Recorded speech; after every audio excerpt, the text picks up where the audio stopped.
Ella no manda nada, que coma con el personal. Eso fue lo que la nueva esposa de mi hermano dijo, lo bastante fuerte para que toda la mesa lo escuchara. No me moví. No discutí. Solo calculé.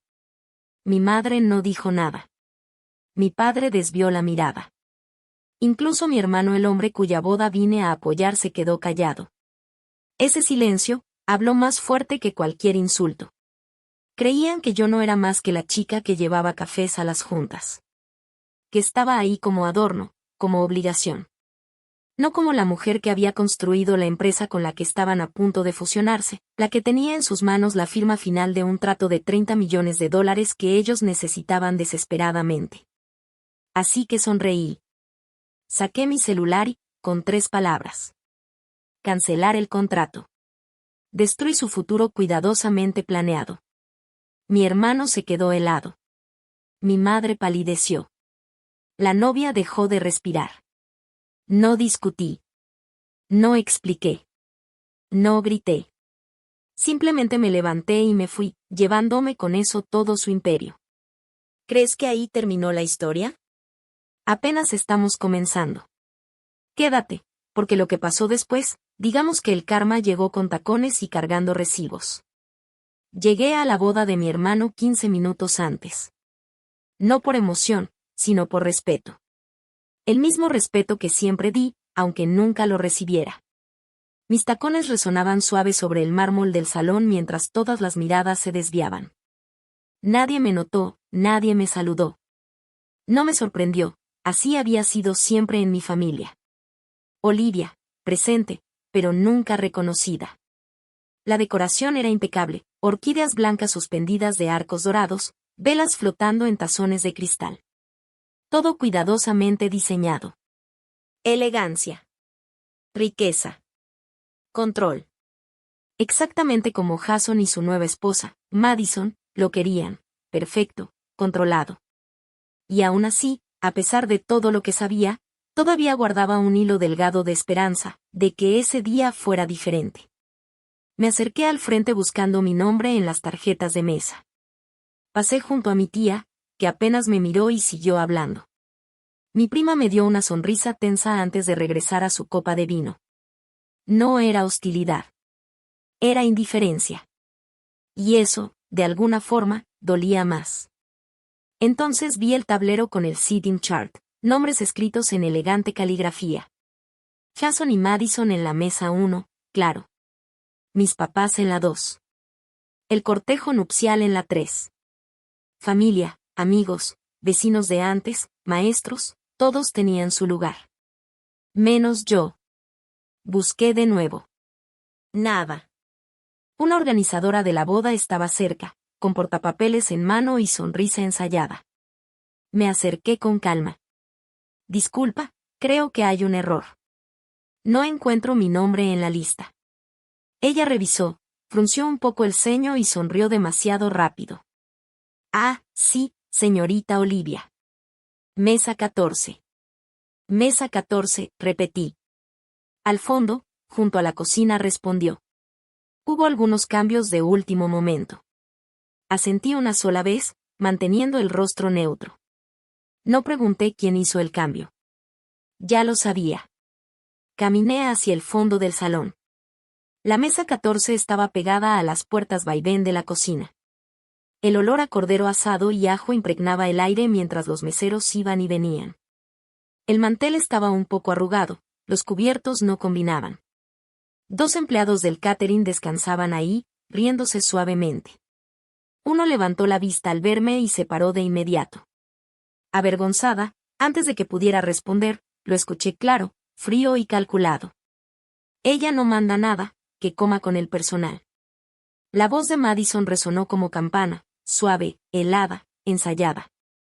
No necesitó gritar, el volumen fue intencional, lo bastante alto para que varias cabezas se giraran.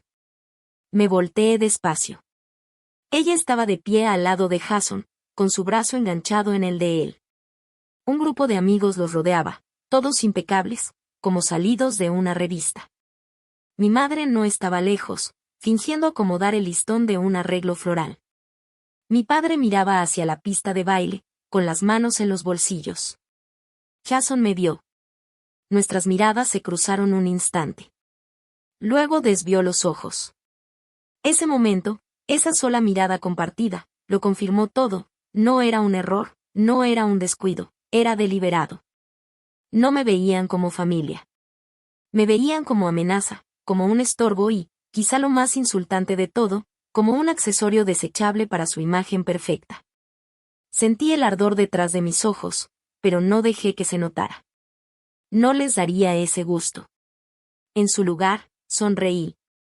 Y no fue forzada, fue real, fría, afilada, absolutamente firme. Metí la mano en mi bolso y saqué mi celular. Ni dedos temblorosos ni dudas, solo memoria muscular y convicción. Marqué un número. Sonó una vez. Sí.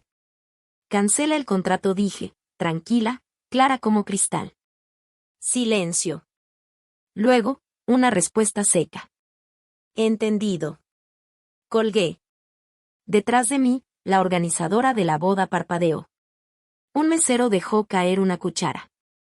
Algo en el aire cambió. Nadie sabía por qué todavía, pero lo sabrían. Caminé de regreso por el salón, sin prisa, sin pausa. Cada paso pesaba más, se sentía más real, más intencional que el anterior. Jason me siguió con la mirada, abrió la boca, pero no dijo nada. Mi madre extendió la mano, a medias. Mi padre entornó los ojos, adivinando algo, demasiado orgulloso para preguntar. Madison estaba paralizada, la copa de champaña temblando entre sus dedos. Ellos aún no comprendían que el contrato de $30 millones en el que habían basado toda esta boda acababa de desaparecer. Que yo había jalado el último hilo que sostenía su frágil castillo de naipes. Pero pronto lo entenderían. Porque yo no era solo Olivia, la chica en la orilla de todas las fotos familiares. Era la ejecutiva a la que nunca dieron crédito, la estratega que siempre subestimaron. Y ahora era la mujer que se acababa de llevar su futuro. Salí del salón. Mis tacones mudos sobre la alfombra, la respiración pareja, la espalda recta. Que comieran su pastel. Yo tenía cosas más grandes que construir.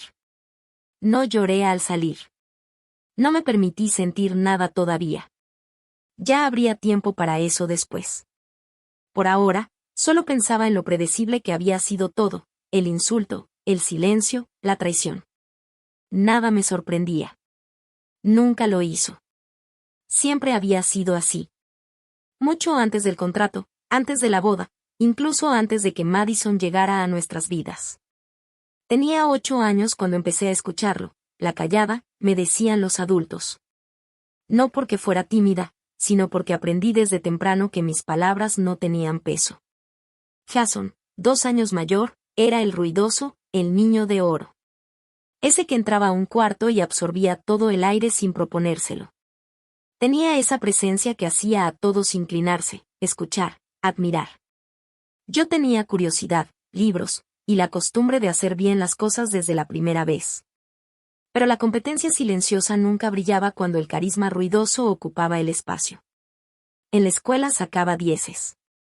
Ferias de ciencias, concursos de escritura, equipo de debate. Mis trofeos llenaban una caja debajo de mi cama. Mis papás nunca fueron a una sola ceremonia de premios. Una vez, Jason sacó una 6 en álgebra y mi mamá le consiguió un tutor al día siguiente. Yo recuerdo haber pedido ayuda con mis solicitudes de universidad. Mi papá solo agitó la mano y dijo: «Lo resolverás, siempre lo haces». Mientras tanto, Jason tenía a 3 personas revisando sus ensayos y hasta un consejero privado que lo preparaba para la entrevista. No es que no me quisieran, no creo que quisieran ser crueles. Pero en nuestra casa, el amor se medía en atención, y Jason siempre tuvo el reflector. Yo aprendí a sobrevivir en las sombras. No pedía mucho, no me rebelaba, no cuestionaba el sistema. Solo trabajaba en silencio, constante, invisible. Cuando mi papá fundó Atlas, metió a Jason desde el primer día. Le dieron escritorio, título y un fajo de tarjetas con su nombre en letras grandes. Yo estaba en la universidad, entre clases y trabajos de medio tiempo.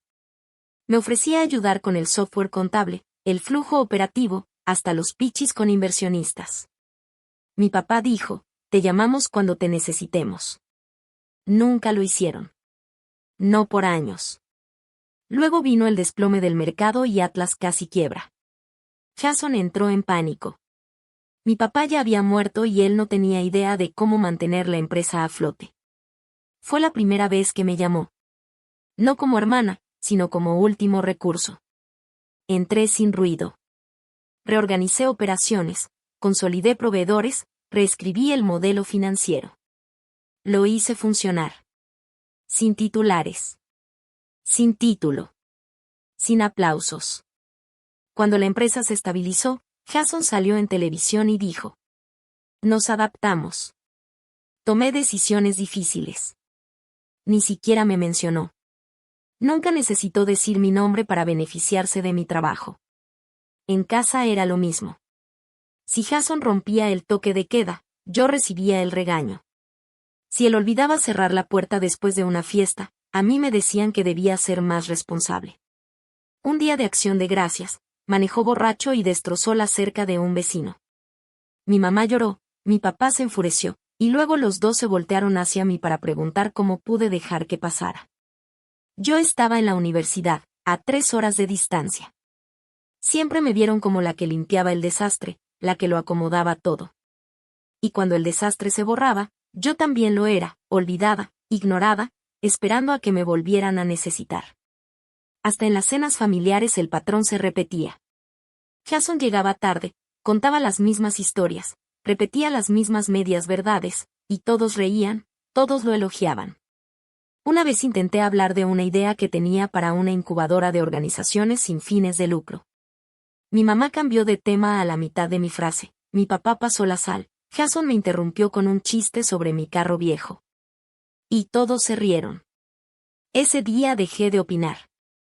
No por amargura, sino por entendimiento. Algunas mesas nunca fueron puestas para ti, solo esperaban que sirvieras en silencio y siguieras adelante.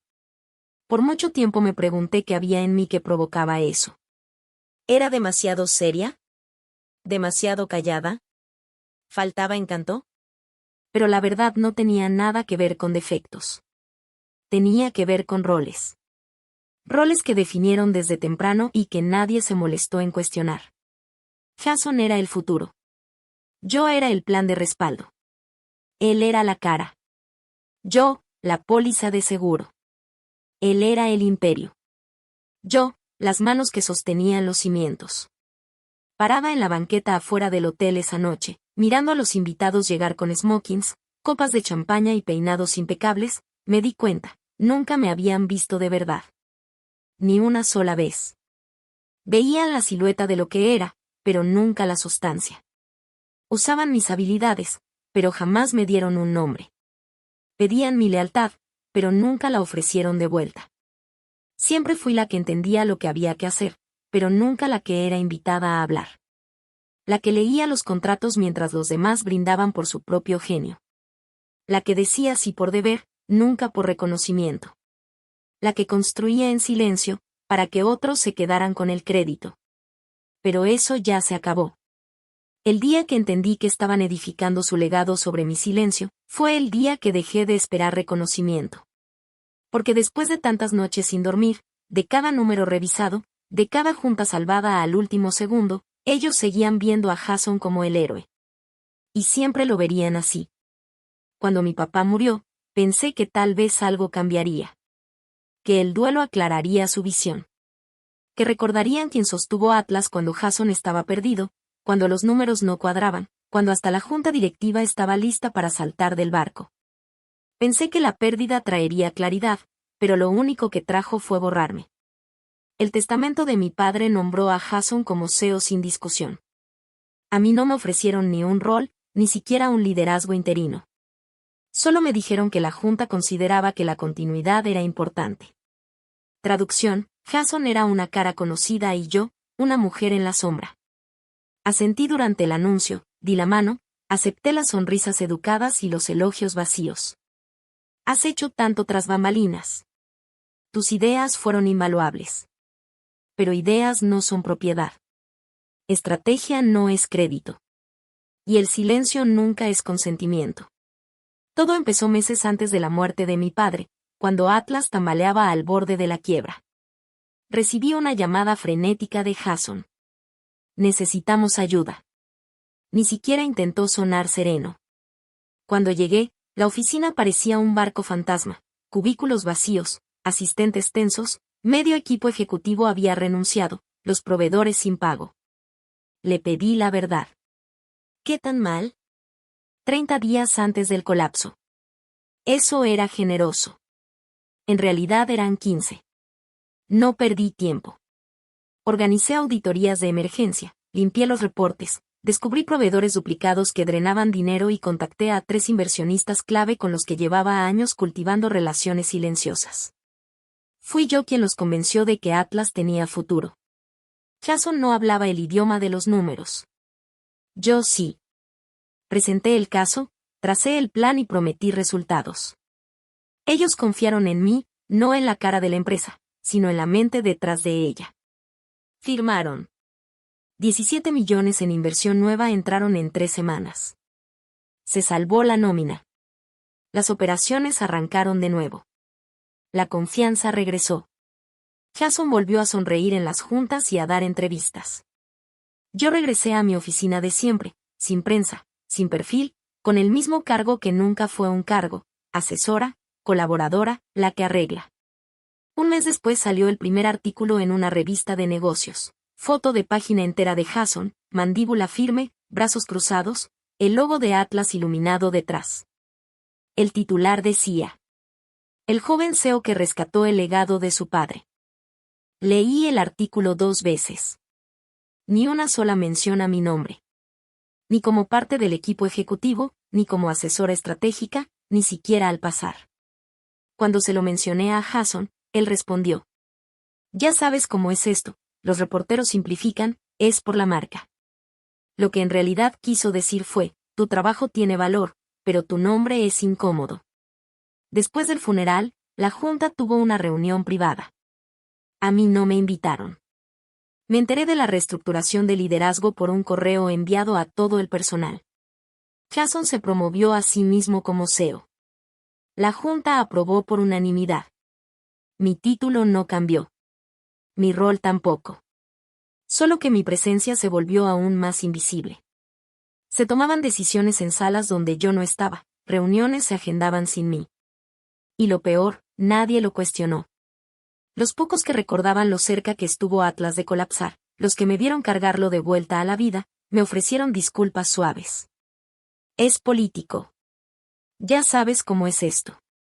Sí, lo sabía. Era el mismo juego, solo en un tablero más grande. Dejé de dar sugerencias en juntas. Dejé de arreglar los errores de Jason antes de que se desbordaran.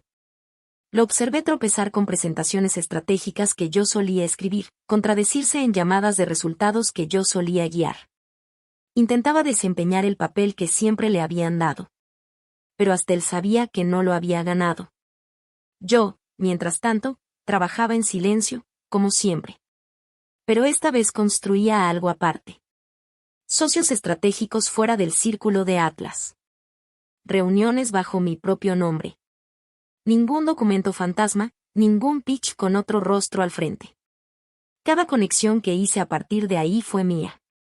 Hubo momentos en que quise gritar. No por reconocimiento, sino porque quería que la verdad importara. Fui yo quien llevó a esa empresa en su hora más oscura. Fui yo quien entró a salas llenas de duda y salió con fe. Fui yo quien salvó el nombre de Jason de convertirse en sinónimo de fracaso. Y aún así, quedé como nota al pie, sin nombre. Pero no exploté. No enfrenté a la junta. No renuncié con dramatismo. Eso lo habría reducido a emoción, no a poder. Y el poder no siempre es ruidoso. A veces es saber cuándo callar, y cuándo golpear. Y yo ya sabía cuándo llegaría ese momento. Todo empezó con una foto. El rostro de Jason sonriendo junto a una mujer que solo había visto una vez. Apareció en la portada de todos los sitios financieros esa mañana. El titular. El CEO de Atlas anuncia compromiso con la heredera Fairchild. No me tomó mucho juntar las piezas. Su nombre era Charlotte Fairchild. Su padre. Warren Fairchild era un inversionista de peso pesado, famoso por aparecer con capital justo cuando las empresas necesitaban salvación, siempre con condiciones que favorecían primero su propio legado. Atlas estaba sangrando otra vez y, de pronto, Jason se estaba casando con una solución. Nunca había mencionado a Charlotte, ni en juntas ni en conversaciones casuales. De repente ya era su prometida, y su boda estaba en las portadas. El artículo lo pintaba como un romance relámpago, dos mentes brillantes unidas por el destino. Pero yo conocía a Jason mejor que nadie. Él no creía en el destino, creía en la ventaja. Atlas estaba volviendo a mostrar grietas, líneas de crédito sobreextendidas, pagos retrasados, proyecciones demasiado optimistas. Yo lo había señalado, nadie escuchó. La junta enterró las advertencias. Jason fingió que no existían, hasta que de repente apareció una solución, envuelta en satén blanco y diamantes. Al principio me quedé callada. Si quería casarse por dinero, era su decisión. Pero entonces recibí una llamada de un viejo asesor legal, alguien que me debía un favor. Lo habían contratado para redactar una cláusula en una propuesta de fusión vinculada a una inversión de 30 millones del grupo Fairchild. La cláusula exigía que el plan estratégico de crecimiento de Atlas fuera firmado tanto por el CEO como por su cofundadora directiva. Ese rol, nunca mencionado en la prensa, sí aparecía en los borradores internos. Mi nombre. Los Fairchild no eran ingenuos. Habían hecho su tarea. Sabían quién había mantenido vivo a Atlas. No querían que Jason tomara decisiones solo. Querían mi firma antes de mover un dólar.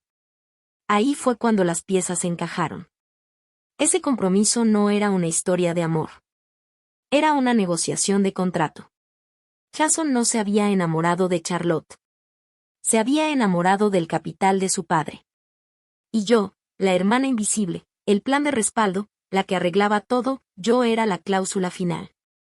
Ni siquiera se molestaron en decírmelo. Me enteré por papeles. No me invitaron a juntas con inversionistas, no me incluyeron en negociaciones. No tenía voz, ni lugar. Solo una firma. Se esperaba que llegara, sonriera para las cámaras y autorizara en silencio el nuevo capítulo de la empresa que ayudé a construir, pero que nunca me dejaron liderar. Me invitaron a una cena previa a la boda con la excusa de la unidad familiar. La mesa era larga, ostentosa, llena de desconocidos en trajes que fingían celebrar. Jason me presentó a Charlotte. Ella es Olivia, mi hermana. Es la que hace que todo funcione detrás de cámaras. Su apretón de manos fue suave, su sonrisa impecable, pero sus ojos calculaban. Warren Fairchild estaba en la cabecera, hablando poco, observando todo. Cuando terminaron los brindis, se acercó a mí con la naturalidad de alguien acostumbrado al control. No me preguntó qué opinaba del compromiso, ni de mi rol en la empresa. Solo dijo: contamos con tu cooperación para que esta sociedad sea impecable. No era una pregunta. Era una advertencia. Asentí, pero por dentro algo se quebró. No era rabia. Aún no. Era más profundo, el peso de ser usada por gente que llevaba tu sangre como armadura, mientras te apuñalaba por la espalda. Había perdonado descuidos. Había tragado omisiones. Pero esto era diseño.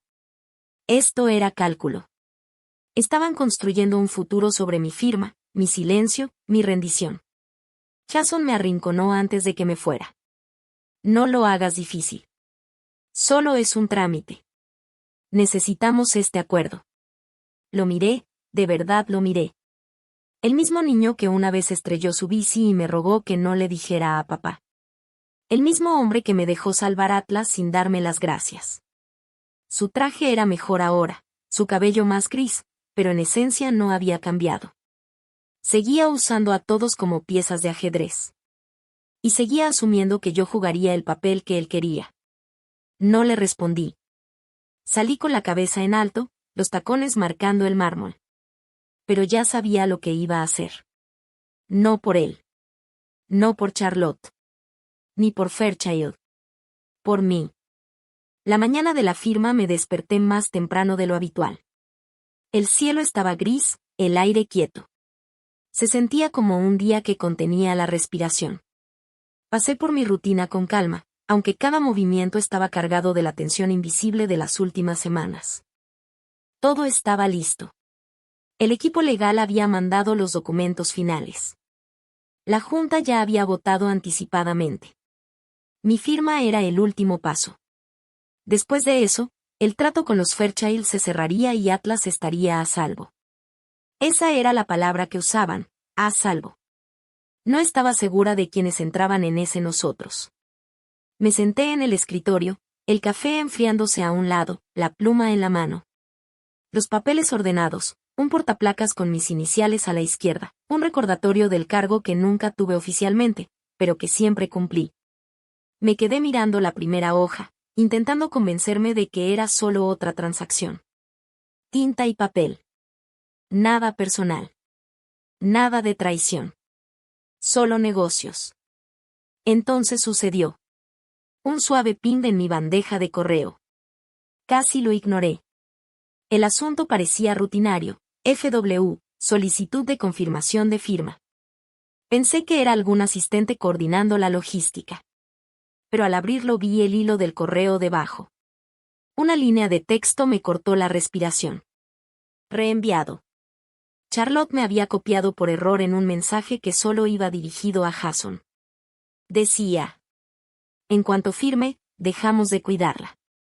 Será irrelevante. Lo leí de nuevo, más despacio, como si las palabras pudieran transformarse en algo menos cruel. Pero no. Se quedaron igual, afiladas, soberbias, quirúrgicas. El tipo de cosas que alguien dice cuando te consideran nada más un medio para su fin. No supe qué dolía más, la condescendencia o la seguridad con la que lo escribieron. Sin dudas, sin matices, solo un plan expuesto sin pudor. El cuarto estaba en silencio, pero dentro de mí todo se movió. Los dedos se me enfriaron, la vista se me nubló en un túnel, un suspiro hueco me salió del pecho. Sentí que el cuerpo empezaba a temblar, el pecho apretado, los ojos ardiendo. No esperaba gratitud, pero tampoco esperaba crueldad. Había pasado tantos años convenciéndome de que ser usada era mejor que ser desechada, hasta que entendí la verdad. Siempre habían planeado desecharme. Nunca fue sociedad. Fue pacificación. Yo era solo una casilla a palomear, un nombre silencioso que necesitaban 30 segundos. Después de eso, desaparecería. Pero entonces algo cambió. El temblor en mis manos se detuvo. La espalda se me enderezó. Y solté una risa. No fue ligera ni divertida. Fue el tipo de risa que nace cuando la máscara por fin se cae, cuando la obra termina, cuando descubres que ellos creen haber ganado, y ni siquiera han visto el juego real. Me recargué en la silla, mirando el contrato como si estuviera escrito en otro idioma. Bien podía estarlo. No era mi legado. Era el de ellos, construido sobre engaños, envuelto en satín, presumido en público como si fuera brillantez. Yo había sido invitada solo para firmarlo y desaparecer. Charlotte, con su sonrisa impecable y encanto de vitrina, se había mostrado por completo en una sola frase. Y Jason, él lo sabía. Respondiera o no, estuviera de acuerdo en voz alta o solo con un asentimiento, no necesitaba verlo, la traición era mutua. Yo nunca fui parte de su futuro. Fui nada más una necesidad temporal. Cerré la carpeta. Sin prisa. Reenvié el correo a mi asesor legal privado con una sola nota: detén todo. Me puse de pie, alicé mi blazer y salí del cuarto. La pluma quedó intacta sobre el escritorio. El contrato, sin firmar. En algún lugar de la ciudad, Jason seguramente refrescaba su bandeja de entrada, esperando la confirmación. Convencido de que, como siempre, yo entregaría. Que haría lo necesario por el bien de la familia, de la empresa, de la ilusión. Pero no. Yo no iba a firmarles poder a quienes me veían como una carga. No ahora. No nunca. Ellos pensaron que me habían atrapado en la obediencia. Lo que hicieron fue poner la cerilla en mi mano y señalarme la mecha. El día que me negué a firmar, el clima se veía común. Ese tipo de días que hacen pensar que el mundo seguirá exactamente igual. Cerré la carpeta, mandé una nota breve a mi abogada y me alejé del escritorio con una firmeza que no sentía desde hacía años. Que pensaran que dudaba, que se contaran la historia de que cedería antes de la comida. Yo ya había superado el cuarto donde intentaban encerrarme desde mucho antes del compromiso con los Fairchild y de las amenazas disfrazadas de brindis en copas de cristal. Yo llevaba tiempo construyendo algo propio. Fuera de vista, fuera de alcance, fuera de su imaginación. No empezó con un gran diseño. Comenzó con apuestas pequeñas, cuidadosas, puestas en lugares donde nadie más quería mirar. Una LLC en Delaware con un nombre inocuo. Un fideicomiso administrado por un abogado que jamás salía en fotos de eventos de la industria. Un puñado de amigos en quienes confiaba lo suficiente para poner sus nombres en los papeles. Cuando el mío habría levantado preguntas. Cuando pasas una vida entera siendo invisible, aprendes a usar esa invisibilidad. Yo la convertí en un método. A los primeros fundadores que respaldé los conocí en una cafetería cerca de la estación del tren, porque ni siquiera podían pagar el estacionamiento del edificio corporativo. Maya y Luis tenían un producto que a todos les parecía aburrido, menos a los directores de tecnología de bancos que pasaban noches en vela preocupados por los wichis centrales y la velocidad del fraude. Los habían rechazado en cada fondo a 100 millas a la redonda. Yo los escuché, les pedí que me explicaran sus peores escenarios 2 veces, y escribí un cheque a través de Harbour 12 Holdings, una entidad discreta que jamás aparecía en listas brillosas.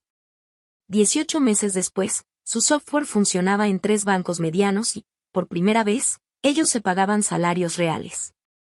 Cuando me llamaron para celebrar, no le agradecieron a una institución, me agradecieron a mí, por mi nombre. Después vino Ruth, que compraba bodegas abandonadas que nadie quería y las convertía en edificios mixtos con clínicas en la planta baja y talleres de aprendices arriba. Luego Ahmed, que construyó un sistema de pagos para trabajadores que liquidaba fondos antes de la puesta de sol y evitaba que renunciaran porque su cheque del viernes se atrasaba hasta el lunes. Y Alondra, que diseñó un modelo de microcréditos que no enterraba a madres solteras en comisiones solo porque se les ponchaba una llanta camino al trabajo. Ninguno de ellos encajaba en las diapositivas que se muestran en conferencias. Todos ellos conocían a las familias que viven a una factura o una enfermedad de caerse en un hoyo que nadie se molesta en tapar. Yo no pedía un asiento en sus escenarios. Pedía documentos limpios, derechos de voto si las cosas se torcían, y cláusulas que protegieran a los trabajadores de ese tipo de recortes que convierten la ganancia en podredumbre. Tomaba lugares de observadora cuando servía, y me salía del encuadre cuando no. Los comunicados de prensa nunca me mencionaban. No hacía falta. Los contratos sí. No era una sola torre, era un entramado. Hilos silenciosos cruzando industrias que nunca aprendían el nombre una de la otra. Un nodo fintech aquí, un eslabón logístico allá, una tenencia inmobiliaria en un vecindario lleno de avisos de desalojo. Cada línea que me negaba a firmar fortalecía la siguiente. Las ganancias regresaban a nuevas apuestas. Los fundadores comían mejor, sus equipos crecían, la nómina se pagaba puntual. Y cada trimestre yo actualizaba una hoja de cálculo que solo yo veía. No porque necesitara un marcador, sino porque la disciplina es lo que evita que el poder se pudra en simple apetito. Mientras tanto, en Atlas, confundían mi calma con dependencia. Se contaban a sí mismos que yo me quedaba porque no tenía a dónde más ir. Que estaba agradecida por estar cerca de la mesa de los adultos. Creían que el silencio significaba aceptación. No entendieron nunca que lo mío era paciencia. Y la paciencia no es lo mismo que rendirse. Cuando Jason presentó su memo de expansión digital, lo leí 2 veces, luego una tercera. Los proveedores que marcaba como claves NectraPay para dispersión instantánea, Norfine Core para integraciones bancarias. Una firma de compliance que por fin había logrado automatizar la diligencia sin deshumanizar clientes eran exactamente las empresas que mi capital había apoyado cuando nadie más lo hacía. Él creía que las había descubierto gracias a la red de sus nuevos suegros. No sabía que los directores generales de esas firmas todavía me escribían antes de firmar cualquier acuerdo importante. Una tarde, mientras el compromiso con los Fairchild llenaba las bandejas de entrada, mi teléfono vibró con un nombre que nunca guardé con su ortografía real. Olivia, Atlas nos pidió exclusividad con Norfline por 12 meses, dijo el fundador, bajando la voz como hacen los que saben qué. Estaban a punto de admitir algo que no deberían. Proudearía a un banco comunitario que hemos estado apoyando en el valle, me dijo. Queríamos checar contigo antes de responder. Al fondo escuché el zumbido de su pequeña oficina, una impresora atorada con etiquetas, alguien riéndose de una silla rota. Le dije que pusiera primero al banco comunitario y que, si Atlas quería rapidez, ofreciera términos justos sin tragarse el resto del mercado. Aceptó.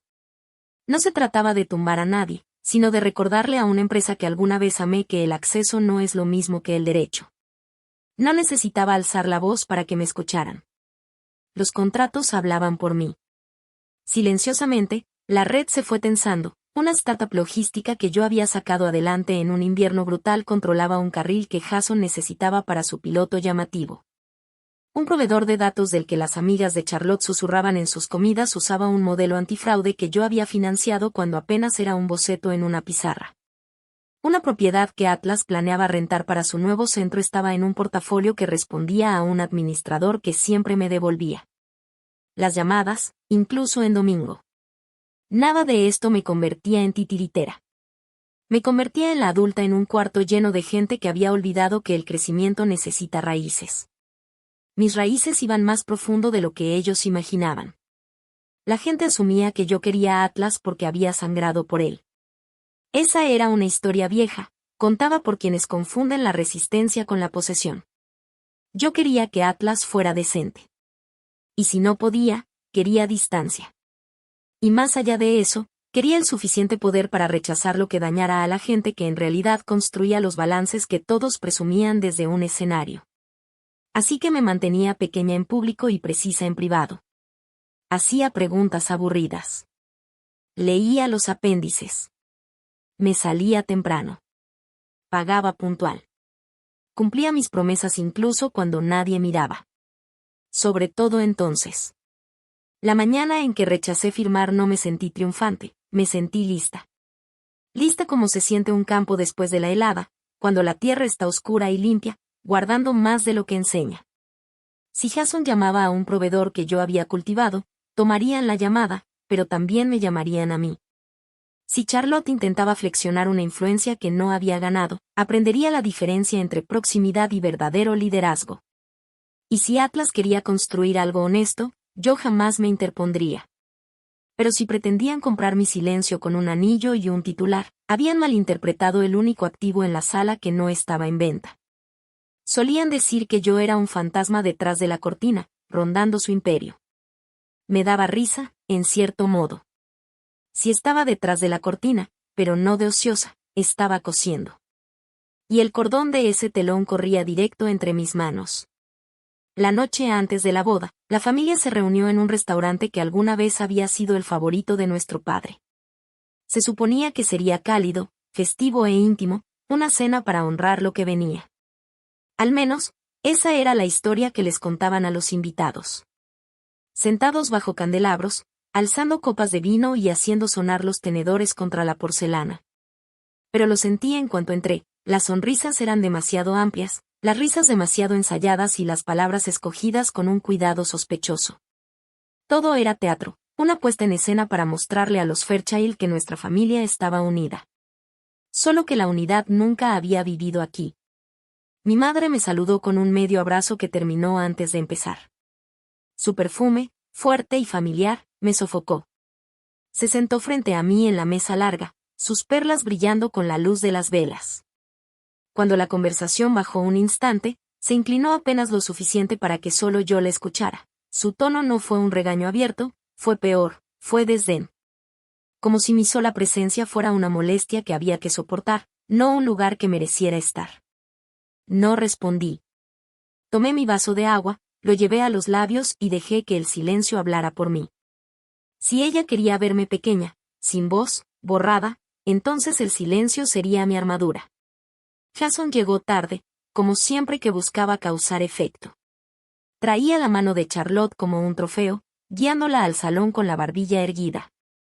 La mesa explotó en aprobación, como si su sola presencia bastara para bendecir la velada. Se sentó junto a nuestra madre, con Charlotte a su derecha, y comenzó a contar historias de su camino, como si no hubiéramos vivido todos lo mismo. Habló de sacrificios, de perseverancia, de cómo había levantado a Atlas ladrillo por ladrillo. Cada frase estaba diseñada para los oídos de Warren Fairchild, cada detalle pulido para brillar como verdad.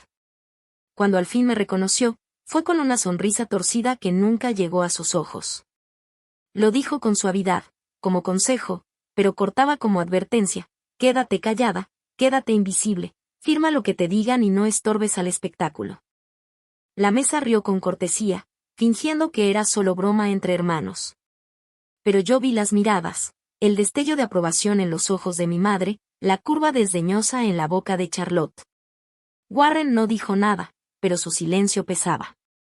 A él no le importaban las tensiones familiares, le importaban las firmas, el control.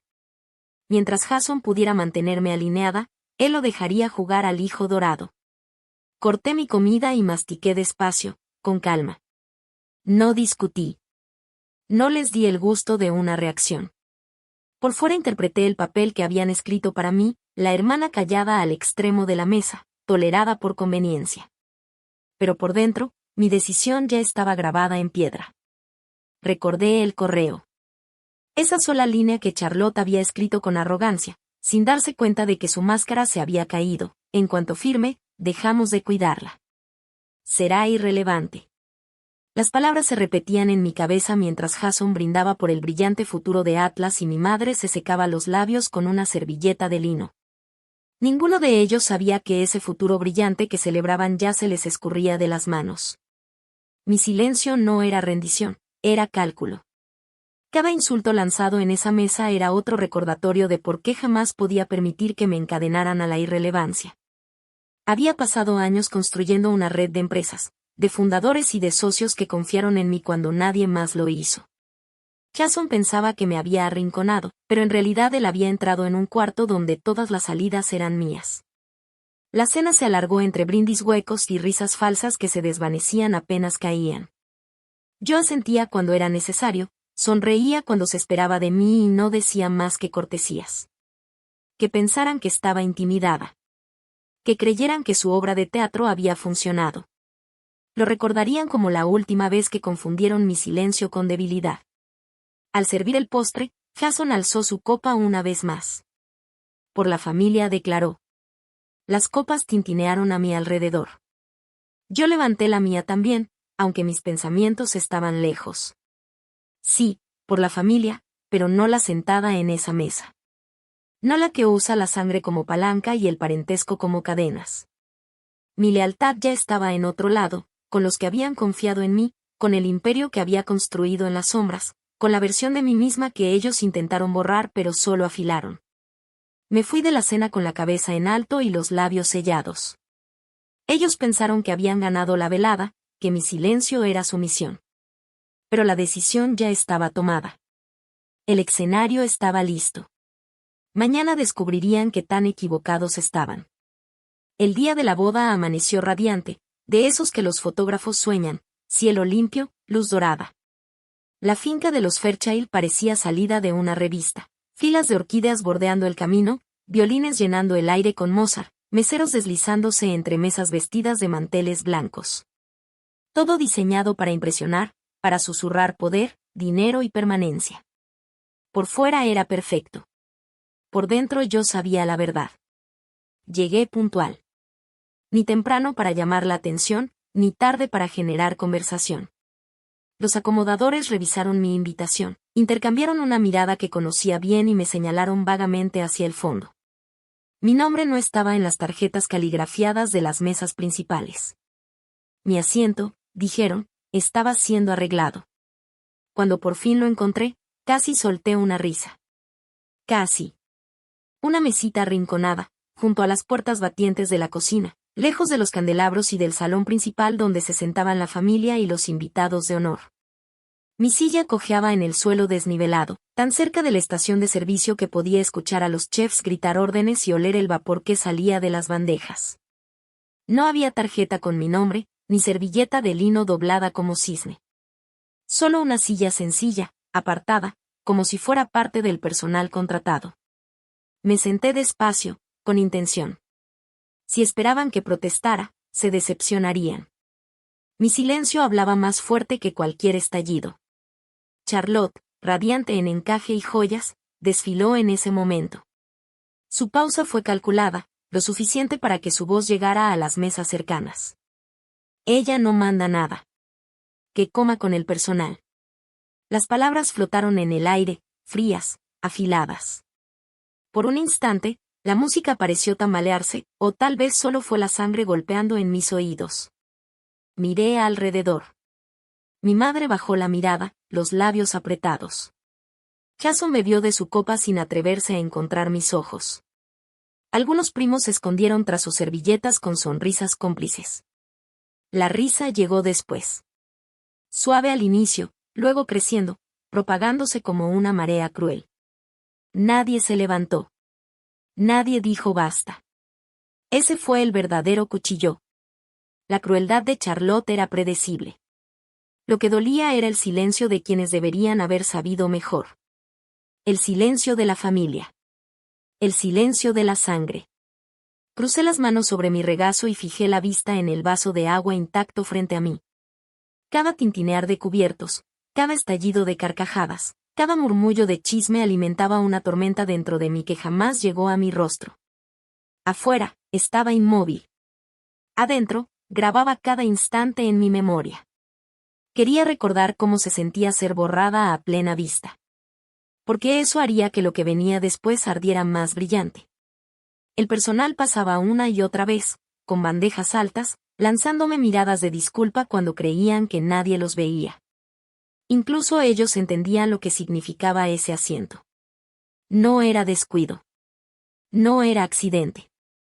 Era castigo disfrazado de desprecio. Era su manera de decirme que no era nadie, que el imperio marcharía sin mí, que mis años de trabajo valían menos que el lino doblado en las mesas principales. Jason levantó su copa para otro brindis, su voz resonando con falsa seguridad. Agradeció a los Fairchild. Agradeció a Charlotte. Agradeció a los invitados por creer en su visión de Atlas. A mí no. Ni siquiera me reconoció frente a todos. Para ellos, yo no estaba ahí. Pero sí estaba. Y estaba mirando. Sonreí. Apenas una curva pequeña, controlada, en mis labios. Nadie la notó. Que rieran.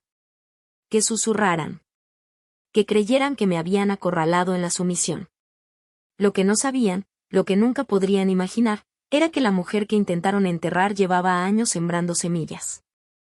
Cuando la risa se apagó y la música volvió a llenar el salón, yo seguía en mi mesa arrinconada, espalda recta, cabeza en alto, dejando que el peso de su silencio cayera sobre mí una última vez. Era la ofensa final, el último acto de humillación. Y fue todo lo que necesitaba. Porque el silencio corta en ambos sentidos. El de ellos me había herido. El mío los destruiría. Las carcajadas a mi costa aún corrían por las mesas cuando metí la mano en mi bolso. Estaba firme. Mi pulso, sereno. Que pensaran que estaba doblegada. Que creyeran que su silencio me había roto. La verdad era más sencilla, su silencio me había liberado. Saqué el teléfono. Su peso era reconfortante, el peso de las consecuencias. A mi alrededor, brillaban las copas de champaña y los violines seguían tocando. La novia se lucía en la mesa principal. Jason se bañaba en su momento. Nadie notó cuando presioné un solo contacto. Cancelen el contrato. 3 palabras. Bajas, claras. No hacía falta gritarlas para que fueran definitivas. Al otro lado, el jefe de inversiones no dudó. Conocía mi voz. Conocía la autoridad que llevaba. Entendido, respondió.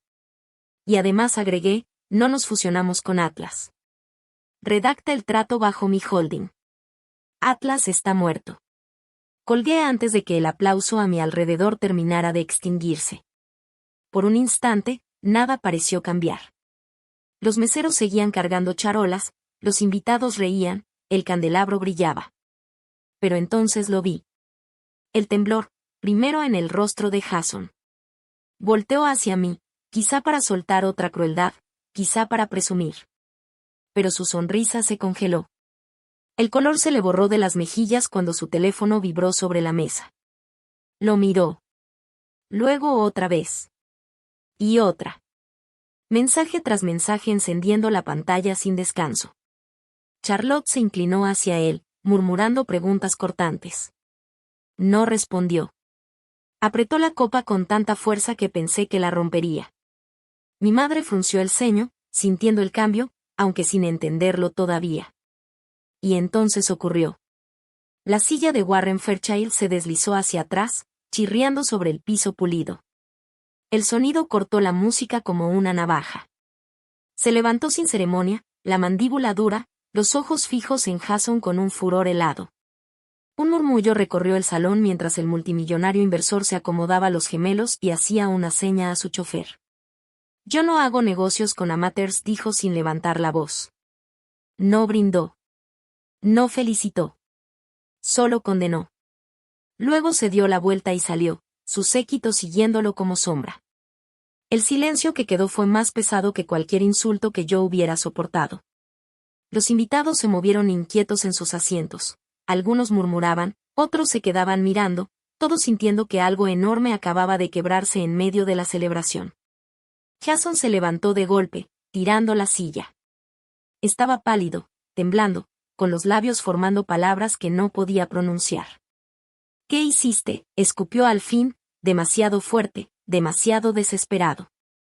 Yo levanté mi vaso de agua, tranquila, sin prisa, y lo miré desde el otro lado del salón. Solo les recordé quién fue la que realmente construyó el imperio. No grité. No hacía falta. Todos lo escucharon. La sonrisa de Charlotte se derrumbó, su fachada perfecta desmoronándose frente a sus invitados. Las perlas de mi madre temblaron contra su clavícula al ritmo de su respiración acelerada. Mis primos bajaron la vista, evitando mis ojos. Y Jason, que alguna vez se creyó intocable, parecía ahora un niño viendo su castillo arder. Porque eso era lo que pasaba, la base sobre la que habían vivido tanto tiempo se desmoronaba con una sola llamada, con una sola decisión. El trato de $30 millones en el que habían apostado su futuro se había esfumado como humo. El imperio que presumían como suyo se les escurría entre las manos, no en un tribunal ni en una sala de juntas, sino frente a todos los que importaban. Dejé mi vaso en la mesa y me puse de pie. No con apuro. No nerviosa. No levanté la voz, no supliqué, no expliqué. Simplemente dejé mi asiento junto a la cocina y caminé entre las filas de rostros atónitos. Que miraran. Que se preguntaran. Que entendieran que la hermana que habían minimizado, ridiculizado, borrado, acababa de destruirlos con 3 palabras. Al llegar a las puertas, me detuve. No por dramatismo, solo el tiempo suficiente para que la verdad cayera sobre ellos. Jason siempre creyó que podía enterrarme en silencio. Esa noche, yo lo enterré a él con el mío. Y al salir al aire frío de la noche, con los ecos del caos derramándose hacia el patio, me sentí más ligera que en años. Atlas estaba muerto. Y yo lo había matado. La boda terminó en susurros y copas rotas. Para la mañana, esos susurros ya eran titulares. Fairchild Capital retiraba su compromiso antes de que la champaña se aplanara. Los reporteros olieron sangre y, al amanecer, la historia estaba en todos lados. La gran fusión de Jason Fairchild se evaporaba en público.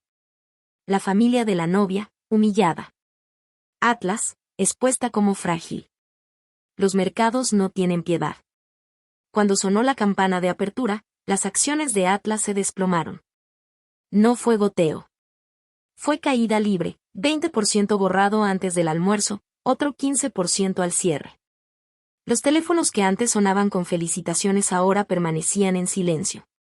Los correos llegaban, pero no eran contratos ni ofertas, eran cancelaciones, inversionistas retirándose, socios suspendiendo acuerdos, proveedores exigiendo garantías que Jason no podía dar. El correo desesperado, convocó a una junta de emergencia.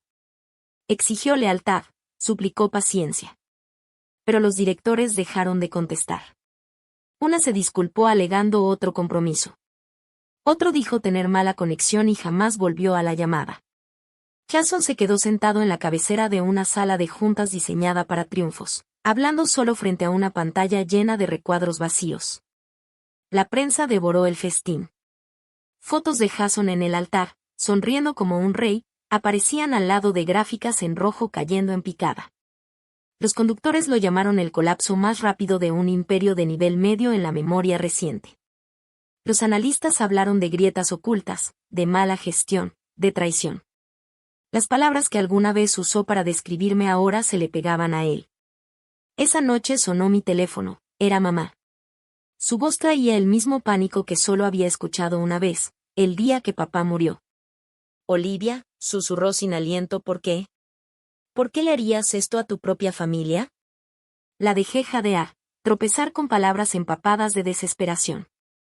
Y entonces respondí, despacio y filosa como cuchillo.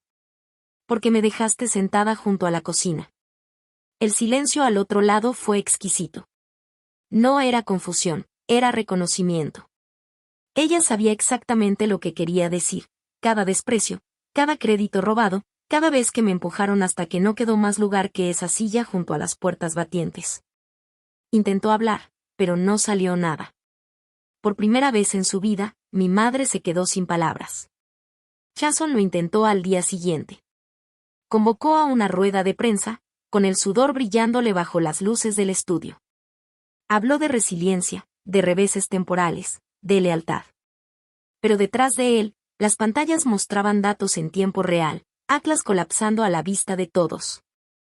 Los reporteros gritaban preguntas sobre tratos cancelados, fracasos de liderazgo, traiciones dentro de su propia familia. Su voz se quebraba, las manos le temblaban. Y las cámaras lo captaron todo. Al final de la semana, el imperio que había presumido como indestructible ya no existía. Inversionistas abandonaron el barco, directores renunciaron, demandas se avecinaban. El mundo que antes aplaudía a Jason Fairchild ahora se burlaba de él, igual que se habían burlado de mí aquella noche en que Charlotte me condenó a la mesa de la cocina. La diferencia era que yo no tuve que alzar la voz. No tuve que dar explicaciones.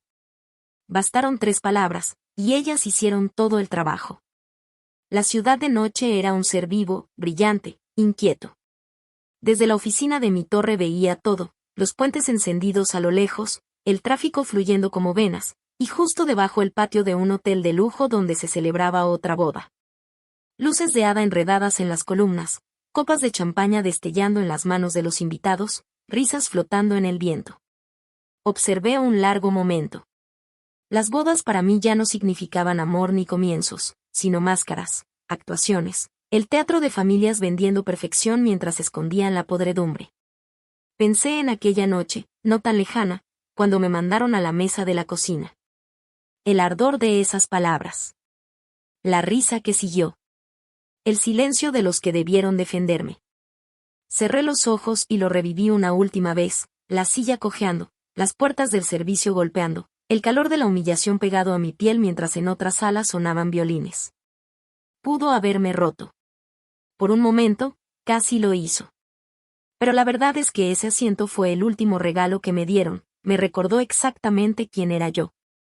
No a alguien relegada a una esquina, sino a alguien destinada a poseer el edificio entero. Un golpe en la puerta me sacó del recuerdo. Uno de mis jóvenes ejecutivos entró con un expediente en la mano, y se detuvo al verme de pie frente al ventanal. Miró hacia la boda allá abajo y luego hacia mí. ¿Alguna vez piensa en reconciliarse con ellos, con su familia?, preguntó con cautela. Lo miré. Era sincero. Demasiado joven para entender el peso de una traición, demasiado ingenuo para saber lo corrosivo que puede ser el silencio. Para él, la familia aún era un refugio. Para mí, había sido una jaula. Dejé que la pregunta llenara la oficina con su gravedad. Y luego respondí, firme, deliberada. Yo no estaba destinada a sentarme en la cocina. Estaba destinada a ser dueña del edificio. Sus ojos se abrieron, y luego asintió lentamente, como si acabara de recibir una lección que lo marcaría toda la vida. Volví la mirada hacia la ventana. La boda allá abajo era un borrón de luces y música. Algún lugar, en medio de ese caos, Jason seguía aferrándose a las ruinas. Jason aún buscaba quien lo escuchara, convencido de que podía levantarse de nuevo. Mi madre seguía ensayando excusas para la prensa. Charlotte todavía intentaba salvar su reputación. Pero nada de eso importaba ya. Su imperio había caído. El mío se había levantado. No con su aprobación, no con su aceptación, sino con la fuerza que ellos nunca creyeron que yo tenía. El poder, aprendí, no está en el asiento que te dan, sino en el edificio del que decides salir. Y en el que eliges construir. Ellos me lo enseñaron intentando borrarme. Y ahora yo lo vivía cada día. Detrás de mí, mi oficina vibraba con energía. Teléfonos sonando, tratos cerrándose, futuros escribiéndose. El grupo Olivia no solo sobrevivía, estaba definiendo la nueva era. Y yo estaba en el centro. No como alguien tolerado en la esquina de un salón de banquetes, sino como la arquitecta de todo el horizonte. Levanté mi vaso no de champaña, sino de agua fresca y clara. Un brindis, no por ellos, no por venganza, sino por la claridad. Alguna vez fui invisible. Nunca más. Porque yo no pertenecía a la cocina. Pertenecía aquí. Y el edificio era mío. Así llega a su fin el camino de Olivia. De una silla coja junto a la cocina. A una oficina en la torre más alta. Donde toda la ciudad alza la mirada. Esta historia no trata solo de venganza. Sino de reconocer tu valor. De levantarte desde el silencio. Y convertirlo en poder.